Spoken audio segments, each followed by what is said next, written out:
Hi friends, good morning all of you. మనకి ఏసీలో discharge pipe కనుక ఇలా ఐస్ ఫార్మేషన్ అయిపోయింది అనుకోండి. మనకి ఇలా ఐస్ ఫార్మేషన్ అయినప్పుడు మనకైతే మూడు కారణాలు ఉంటాయి ఫ్రెండ్స్.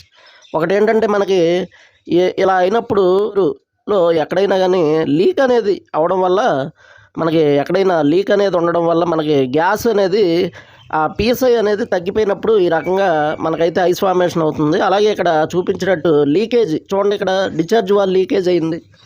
మనమైతే దాన్ని ఆ వాల్ అనేది రీప్లేస్ చేసేయాలి ఫ్రెండ్స్.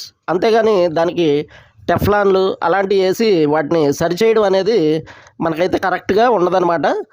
మనం ఇలా ఈ డిశ్చార్జ్ వాల్ కానీ సెక్షన్ వాల్ కానీ ఏదైనా కానీ ఇలా మనకైతే లీకేజ్ అయినప్పుడు వాటిని మనమైతే రిమూవ్ చేసి మళ్ళీ కొత్త వాళ్ళని అయితే మనం ఇన్స్టాల్ చేయాల్సి ఉంటుంది అనమాట.